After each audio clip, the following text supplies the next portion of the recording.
3 con Cedric y Roberto y su charla en inglés, Everything You Need to Know About Running LLMs Locally. Thank you. All right. Good afternoon, everybody. Hello. Hola y buenas tardes. I just want to say it's a pleasure to be here. My name is Cedric, and I'm from New York City, and I'm joined by my good friend Roberto. Hello. From Madrid. And first, before we start, I'd like to give a huge round of applause for the organizers and the volunteers. Yeah. Thank you very much. This is one of the coolest conferences I've been to, and thank you all for being here. Now, I know a lot of us have used AI in various ways, from ChatGPT and online services to co-pilots in your code editor and many other ways. But what we're noticing now is there's a new trend that's happening, where developers and engineers and almost everybody is starting to run LLMs and AI models locally on their machine. And there's a big reason for that, because instead of having to pay for cloud services and cloud hardware resources to run a model and then send that proprietary or unique information that you have to a third party, you could have those same capabilities on your local machine, and that's what we're going to be showing today with some open source projects. So it's free. It's easy to do. We're going to have a couple different live demos today and show you how to integrate your data into local large language models. And it's powered by open source. And me and Roberto at Red Hat spend all day trying to find solutions and enable developers and organizations to run their own models and to scale things up.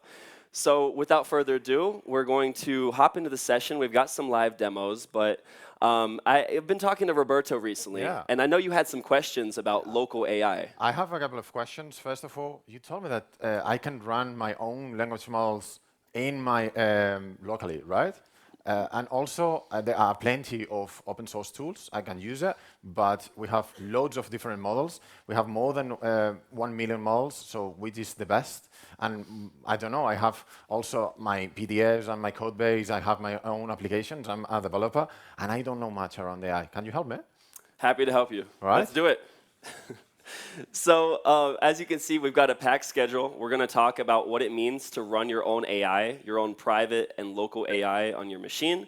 We're going to help you choose the right model, figure out what the different types of models are, what quantization is, how to run a model effectively on your local machine and integrate it into your local PDFs, your local data, your IDE, start building really cool applications, and all from the power of free and open source AI.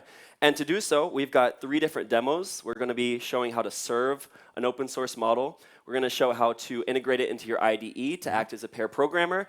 And we're also going to do some magic agentic AI functionality with an app that Roberto built. So let's get started. Yeah. And if you'd like to check out the slides here, we've got the slides and the repository for all the code that we're going to be doing today with the live demos that you can access once we get there. Now, the big question is, why is everybody starting to run their own AI models? It wasn't always like this, but recently, because of some open source technology and tools that are out there, developers and engineers are starting to run their models locally on premise. And speaking from experience as a developer, it's really, really helpful to be able to do things in my local machine, right? For the inner loop of development, where you're building, you're running, and you're testing your applications, having local services to test against is really helpful. For example, I love MongoDB, so if I spin up a MongoDB container, I can easily test against that. And it's very similar for these AI models. You can actually spin up an AI model, an LLM, as an API, and so I could send a post request to that REST URL on localhost and be able to get a response back without needing authorization to an LLM, without having to use a token, and being able to do everything from my own machine. And that level of control allows me to integrate it into code assistance, into chat assistance, and to pretty much any functionality that I want to build using AI, and be able to have more control and, say, for example, fine-tune a model with capabilities to do a specific task, to have a certain behavior, right? And at the same time, for organizations, this is really, really important, because in the world of AI, the one competitive advantage that you have is your data, right?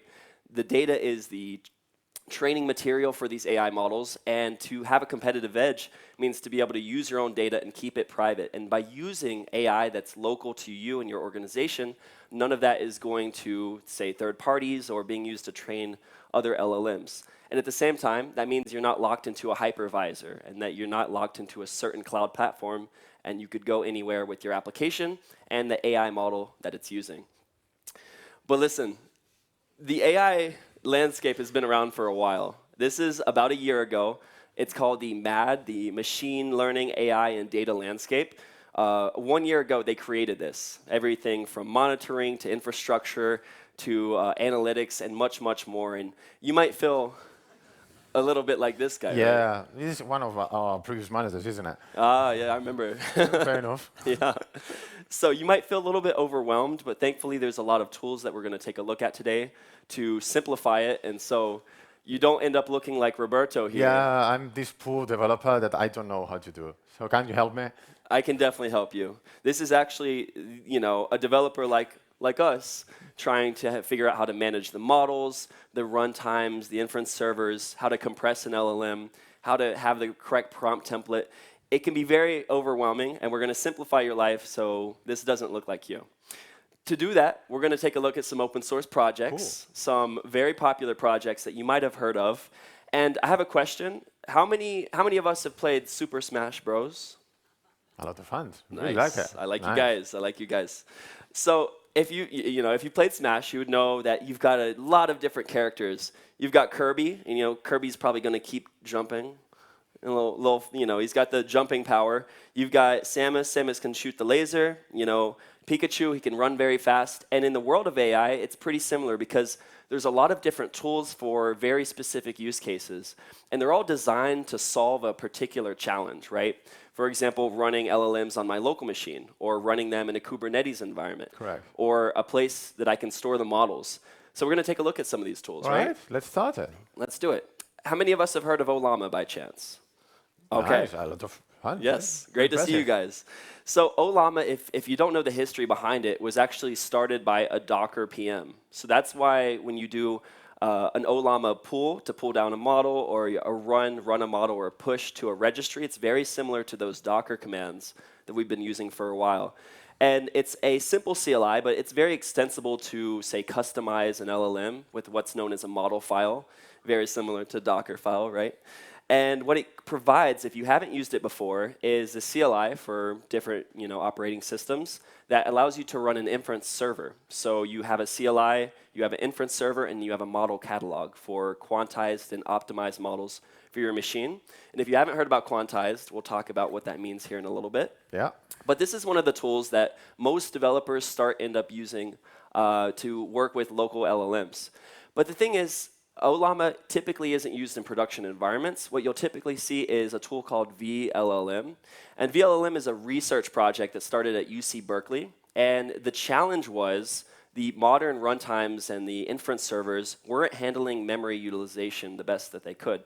And so you see here on the chart to the right, what they implemented is some functionality of batched memory and different KV caching in order to more efficiently process the request coming to the model and the output that's being generated, right? Correct. And so for organizations that might not be able to get their hands on GPUs, this has been a very popular runtime in order to serve large language models, and it's scalable. So us at Red Hat, what we do for organizations and we do for developers is we help them to run these LLMs on Kubernetes using VLLM and Kserve as a runtime. So it's production ready, and you typically see large organizations using it. Now, another tool that I want to show is Ramalama. This is a newer tool that allows you to run models in an OCI container image. So there's no configuration needed because it abstracts the dependencies and the requirements, and it's registry agnostic. One of the things that you'll notice about Ollama is that it has its own catalog of models, from DeepSeek to Llama to Mistral. But the thing is, let's say I want to import a model from Hugging Face, right? One of those 1.5 million models that we were talking about. Yeah, it's a registry. And so it can be a challenge to create your own model file, to configure it. And so this allows you to pull in from different types of registries, OCI, Hugging Face, and Ollama. And it supports both Llama C++ with Ollama, but also VLLM for more production use cases. And one more tool that we'll take a look at today is just quick show of hands, how many of us are developers? Okay, All right. fantastic. Fantastic. Well, as a developer, myself and you as well, Yeah. we didn't have data science experience. And to start using models was very complicated. You have to think about the stack, for example, with Llama stack, or say, for example, LangChain, LangChain. LangGraph. Now it's MCP, whatever you want to use, right? And to put all of those together was a bit complicated. And so there's one more tool here that runs also models and containers, but allows you to have a template for a RAG app or for a summarizer. And so you get the source code and you get the extra additions, such as a container for ChromaDB for your vector database. And so we'll take a look at this as well. But these are some of the tools. And now that we know, the different runtimes and engines to run these containers, Roberto, what model should I be using? I'm a little overwhelmed. Yeah, I mean, there are plenty of open and also closed model choices. This is just one of the famous charts, but we have hundreds of different ones. If you go to Hugging Face, that is repository, you can see loads of them. And again, we are in this situation that I don't know which model is best. Can you help me? Let's do it. All right, so we will we'll use another video game analogy. So think on Mario Kart, for example. Mario has one skill, but also Peach, we have another skills, Luigi as well. So every single character there have their own skills. And also we have different models that we can use. And we select a couple of them that could be very useful in your use cases. So which model would you select? Well, it depends also on your use case. It depends because depends on the use case that you want to tackle. For example, if you use text classification, or if there is summarization, or if you are using, for example, images as well. For example, you can use DeepSeek, that it's really good at reasoning tasks and complex problem solving. We have also Granite small language models that perform very well with a natural language task and also multimodal applications. So you can use different inputs like videos, like images, like also tests, and so on and so forth. And we have Mistral and Llama that particularly strong in things like summarization, or also extracting the analysis and the sentiment analysis of the different inputs that you are using. So not all of the models are the same. We talked about it. We have two main kinds of models. We have unimodal and multimodal. And this is like the main difference, because with unimodal, we have only a single data input. That could be text, it could be images, could be videos, anything. And we have this text to image. So Stable Diffusion is generate one image based on one sentence, like a Q2doc, for example. Or I want to have text to text, asking something to my LLM. But also we have others, like multimodal. And multimodal, it's giving me the possibility of adding multiple data inputs. Like I want some applications in order to understand the different, images, but also text. So I want to be able also of process this, and we have any to any. And this is consuming obviously more resources, but has better understanding and accuracy. So think on these two different models. And sometimes we have this naming convention. When you go to Hugging Face, that is this repository, you can see the different things around the family. This is the family name, so it's IBM Granite, but also we have Mistral from Mistral. So depending on the family that you are using, we have this. Also, we have the model architecture that is Granite 3.0, so this is the version that we are using. And this is super important as well. This is the number of parameters that the model has been trained on. In this case, we are using 8 billion, but we have 30 billion, we have 405 billion from Llama as well. So it depends on also the accuracy and the amount of GPU VRAM is consuming. You have one or the others, and we have this that is based. So it depends also on the model purpose. We have base, instruct, vision. For example, vision is fine-tuned. We have this model specifically trained to understand the different images, to be able to produce these images. But also we have instruct in order to use and talk with the different models with the Q&A. So asking like a chatbot, something like that. And we have this number of parameters. So that's a good question. You say number of parameters. So I see 8 billion, but I thought there was models that were 400 billion or even greater with the proprietary models. And they have good benchmarks, right? Yeah, absolutely. So how do I run one of these guys? Oh, well, you can try it, but you will end like this question, what about model size? Like, bigger is always better, isn't it? Well, sometimes you will end like this if you wanted to try these models on your laptop. You put your laptop on fire, or you need to bring very, very large laptop. And neither of these situations is ideal. You wanted to be able to run your own LLMs without putting your laptop on fire because you wanted to use it. So and the most models of local usage are quantized. Quantized is the quantization. Think of compressing the models like a zip or a tar. And it's a technique to put and to compress LLMs by reducing the numerical precision. What's this? All right, we have this chart in here. This chart is like the high precision weights. Think on the weights of the core of the LLMs, where is the knowledge and the understanding. And the thing that we are doing is we are compressing without reducing the accuracy, because we want to compress the model to be able to run it on my laptop, but without making this model a little bit dumber. So we want to maintain this accuracy. And the thing that we are doing is reducing the memory footprint, making the models easy to deploy. One of the benefits is run on any device, not only on my laptop. Think on situations where you wanted to use IoT. You want to have these edge devices as well. And also you wanted to go faster with lighter models, maintaining this reasonable accuracy. So testing Llama 3.1 with this type of quantization from Neuromagic, we saw these charts that maintains very good accuracy as well, compressing the models. But also we resulted with performance speed up, so it's very fast because we maintain the accuracy. So we are also helping the LLM in order to have this speed up, and we have this ratio of compression that it's able also to run not only on GPU, also on CPU. And this is unlocking a lot of situations because sometimes you need your running your LLM, but you don't have a GPU on your laptop, right? You only have a CPU. This can run on CPU as well. So this enables a lot of developers in order to try out the different models out there. All right. We have an open repository as well with quantized models. You have a QR code in here. And you can go to the Hugging Face and save resources on LLM serving as well. We have a lot of models and families.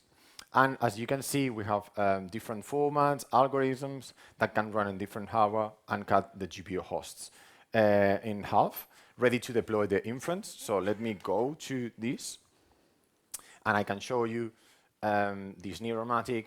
This is the repository that you can see, also with everything explained. We have from DeepSeek, Granite quantization, and a bunch of them. And if you go, for example, to one of them, you go to one family, and you go to this, that is the MetaLlama, but it's super huge. And you can see also the weights, the model optimization, and so on and so forth. This is Hugging Face. This is the repository where we have the different models.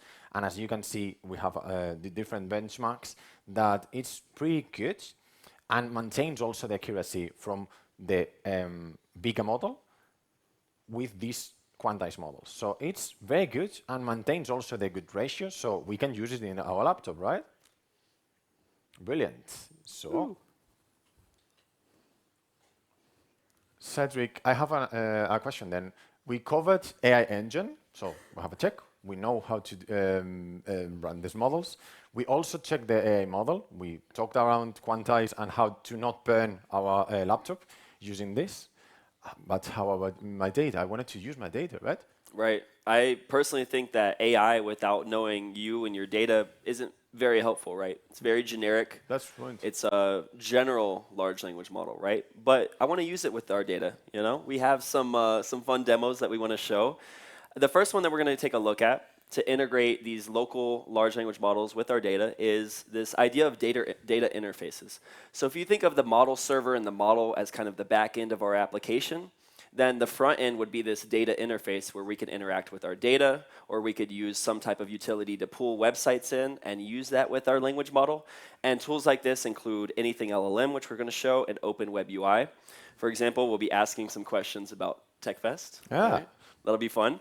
We're also going to take a look at code assistance. This is one of the biggest ways and the first ways that developers were using large language models with GitHub Copilot coming out a few years ago. But there's actually open source ways to use a model running on your local machine and be able to not have to pay for cloud services or having to tokenize your entire code base, and using a model that's running locally to explain your code, to help you pair program, and that's going to be very fun. So we'll take a look at continue. And the last thing we'll take a look at as well is building applications, right? We're developers. Yeah. We want to use the AI model in our application. And so to do that, we'll be using that utility from before to have a starting point for like summarizers or code generation, or for us, it's going to be agentic application. So we'll take a look at that, and there's various tools out there to do that as well.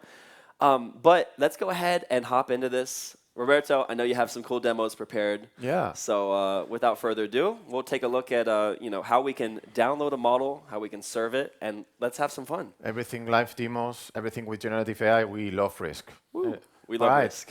So we have this demo time. We have the first demo, that is the model serving, and also we wanted to add RAG. We have also everything open source. So if you scan this, you will end to this TechFest demo. Let me just open it, and we can see what's going on. I'll give it a second just in case. Oh, yeah, there you go. All right.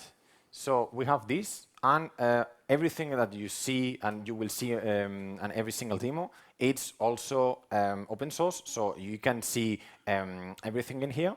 The first thing that we will see is to go to Podman Desktop. So this Podman Desktop is running on my local machine, and the only thing that I need is to enable the Podman AI extension.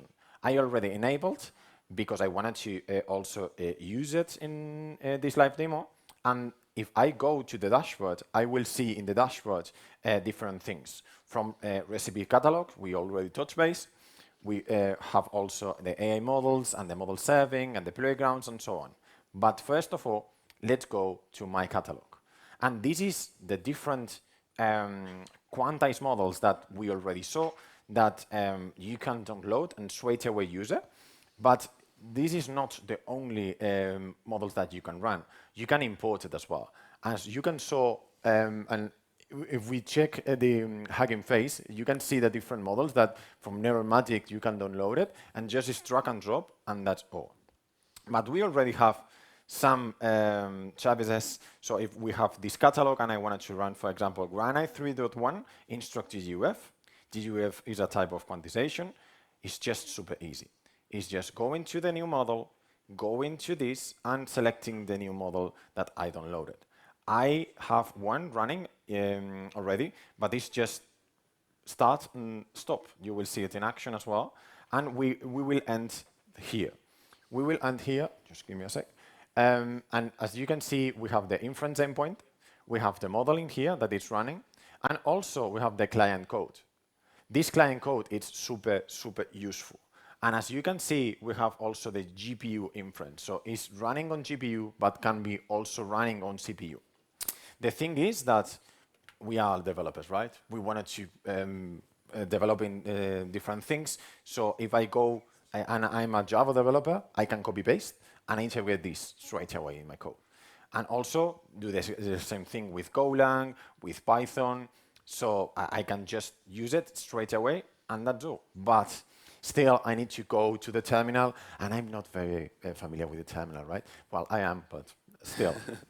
Wait, so Roberto, I have a question as well. So, I've been playing around with a lot of different models, and you said there's an API, right, to test against? Yeah, absolutely. So we have a playground as well, and this playground is just super easy to test it. We have, for example, this playground environment. We will put chatbot, TechFest, and we will select the model that we are running, and we create a playground. Inside of this, I have, for example, different things that we will explain. The first thing is answer like a parrot. I wanted to answer like a parrot, and I wanted to ask, hi. Let's see what's going on, and hopefully we will receive it. Ahoy, matey. What will be the question? All right. What is the capital of Spain? Hopefully, it's not. All right. Let's see what's going on. The capital of Spain be Madrid. Yeah, Landjuba. All right, fair enough. I don't know what this is, but still. It's answering the questions. Also, we have the model parameters, temperature, max tokens, and top P. Think on the temperature of how funny the model will be, like how many beers the model is already taking or not. But that's a very useful way of having, and not only with the chatbot, also with the code assistant as well. But I'm a developer, right? And I wanted to also use it with an interface that it's like very useful for integrate other things. I wanted to be able to integrate my own application and my own data as well, because if I ask around what is TechFest, for example, if I start new thread and I say, what is TechFest?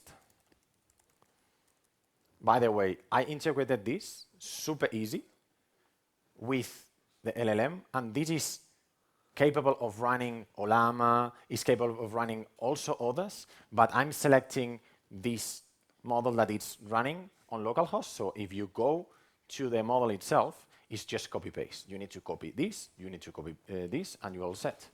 That's the only thing that you need to integrate with your model. All right, so if you go there, I start a new thread, and I say, what is the TechFest? Well, I hope the model knows, but I don't know. I'm wondering, was it trained on this information? It's general, because I don't know. It's just TechFest is a conference in the US. So it's in the US? No, right? No, we are not in the US. This is happening because the model has not been trained on this specifically. The model does not know around TechFest, even though it's a great conference, isn't it? It's an amazing conference. All right. So let's try to add this information, and let's try to add a new thread. So you can drag and drop your documents. We already did that.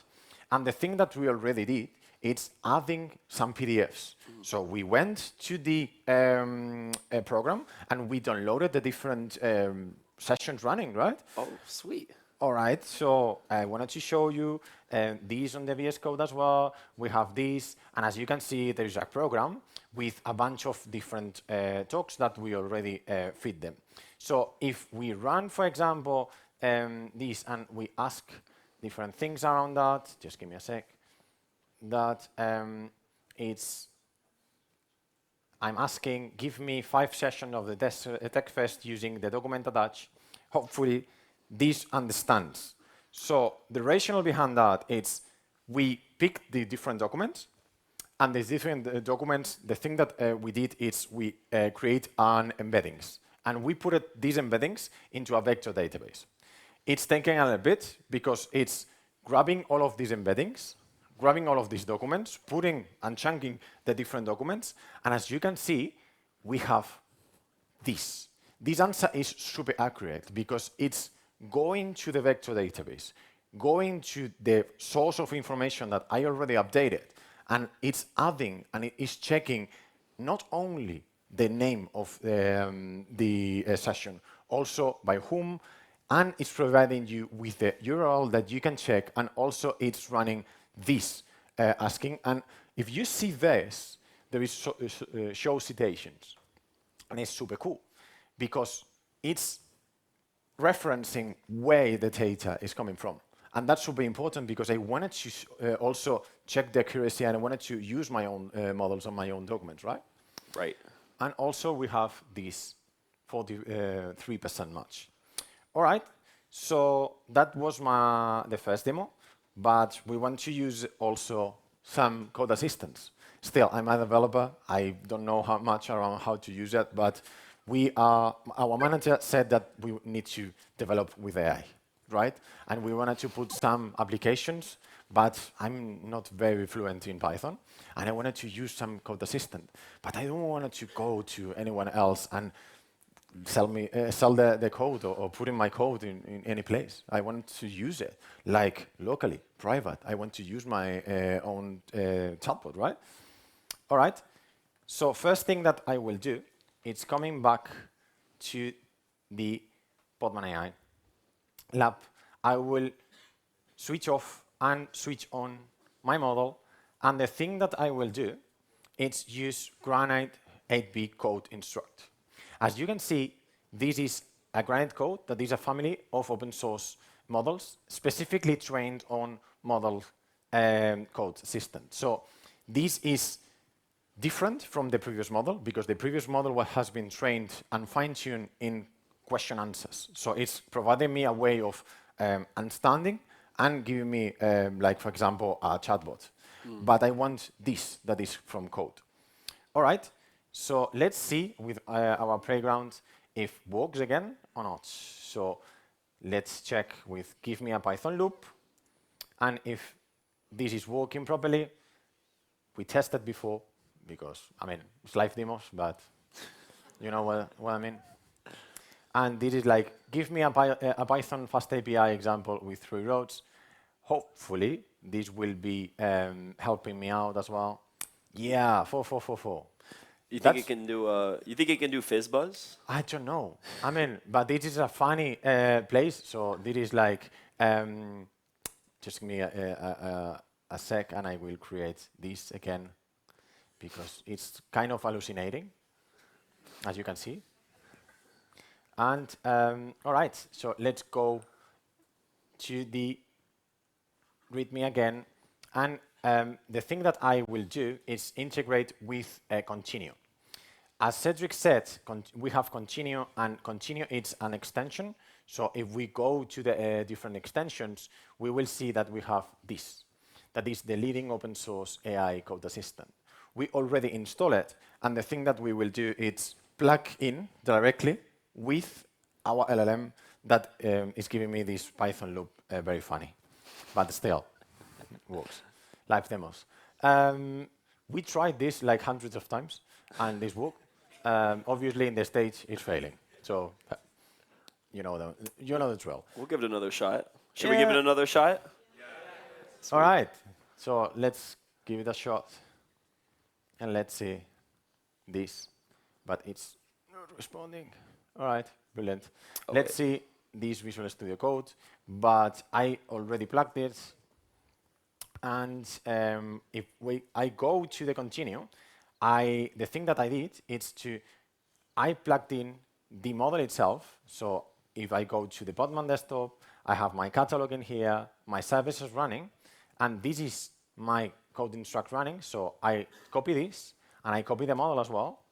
And the model itself, it's providing this URL that is the AP base and the model itself.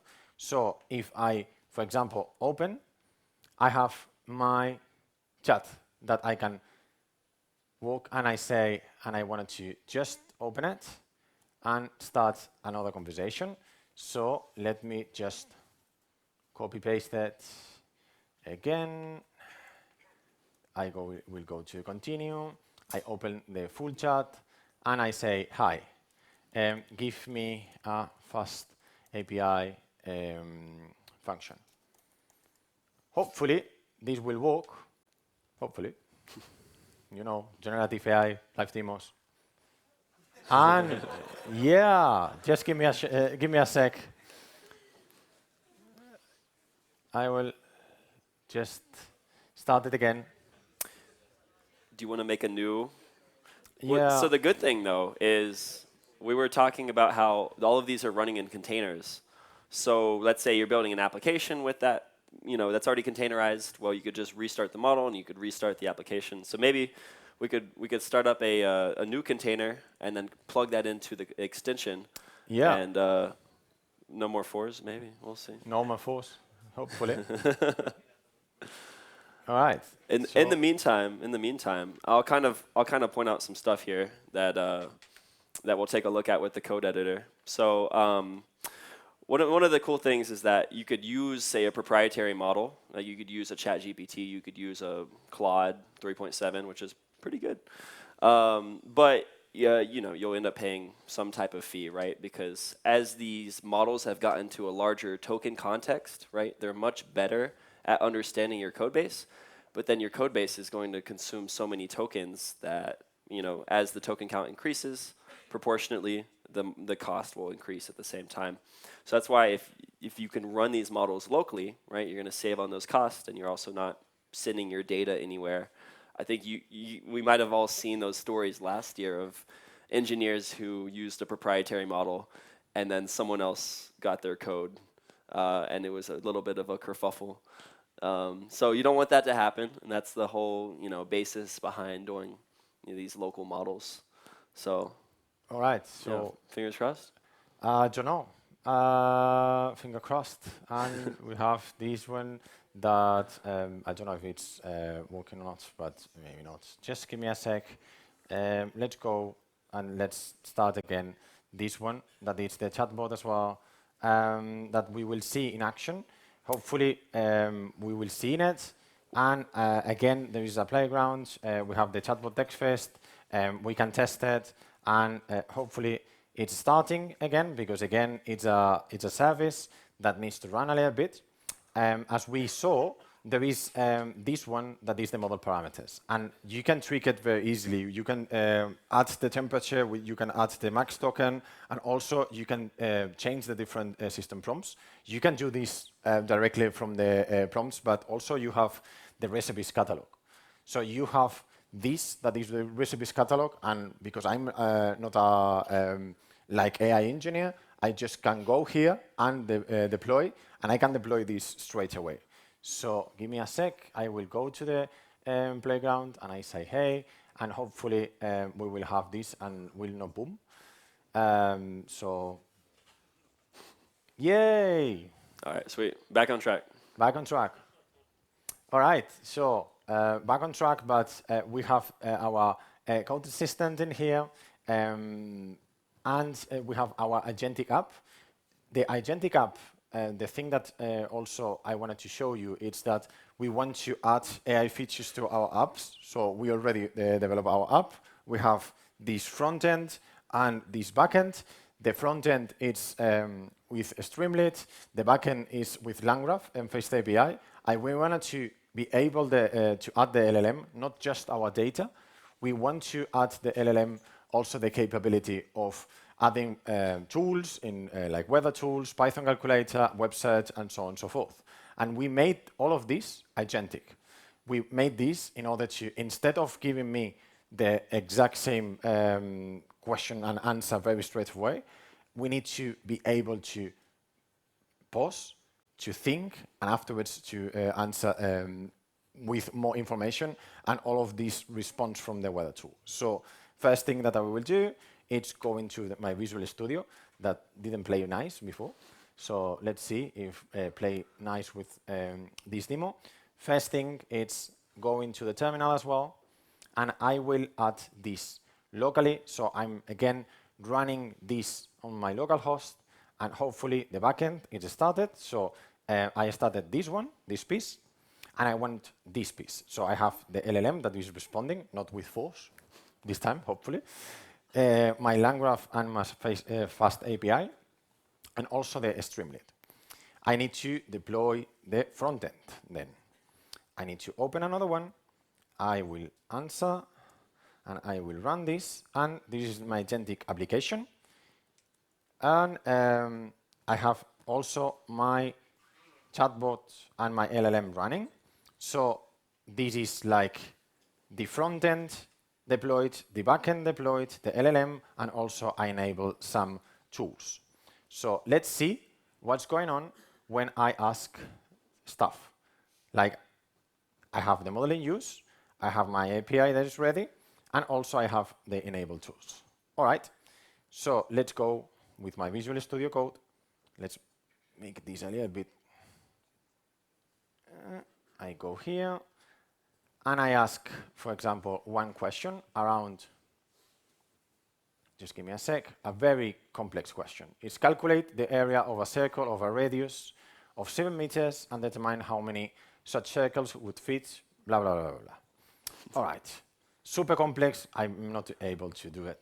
So if this is working, we'll ask the LLM to calculate the formula.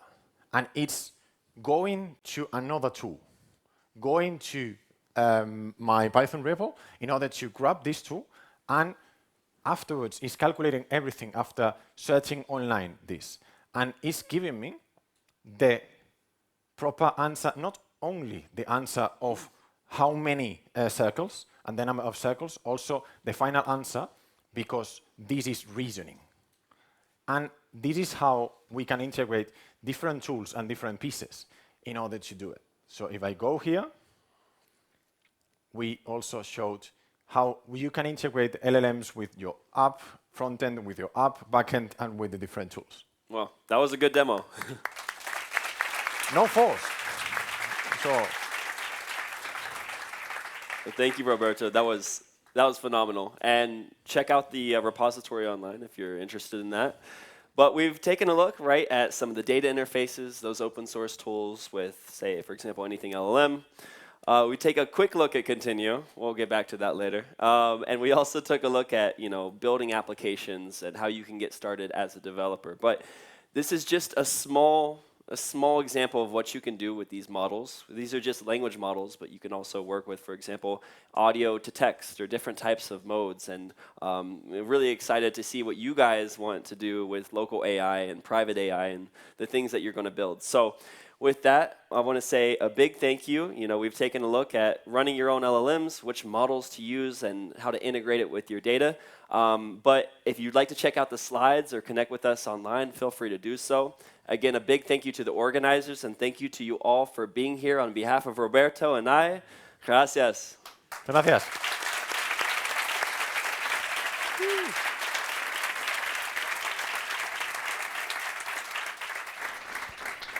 Any questions so far? Right? I don't know if I have mic or not.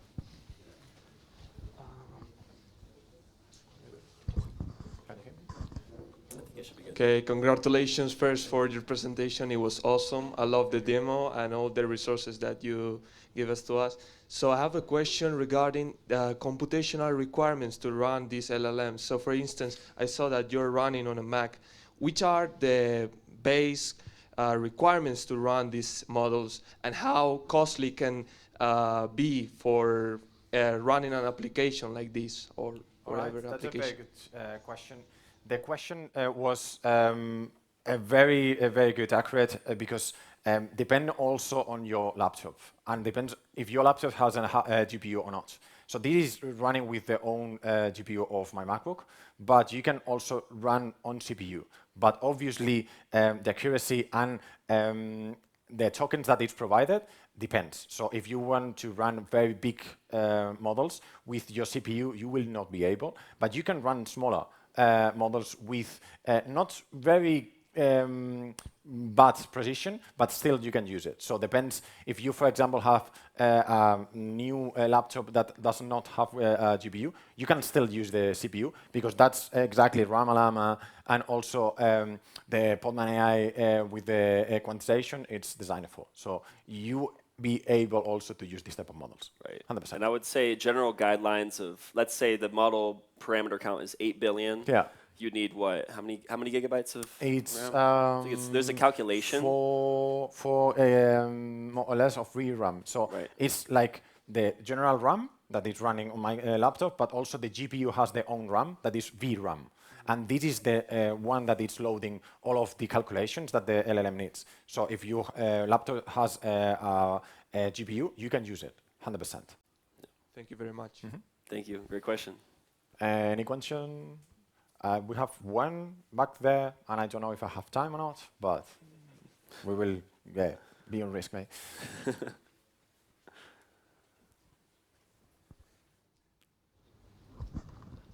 Hi. So I have a follow-up on the previous one. All right.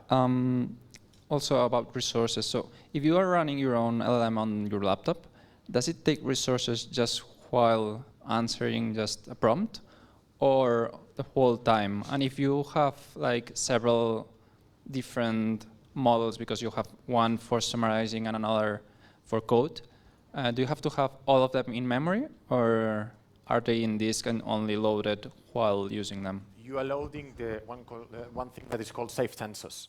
These are like all of the core, and it's like putting Java application. You need to run all of the in JVM. So this is more or less like that. You need to run it on memory, and this is consuming this memory. So if you're running different models, you need to also take this in consideration. But usually it's taking this, and with the inference, obviously it's also taking account this type of GPUs. So yeah, it's running and it's blocking part of the chunk of the memory. So 100%. So I think that, yeah, we are on time, more or less. So thank you very much for your presence here. And yeah, any question? We are here also. Yeah. Have a nice one.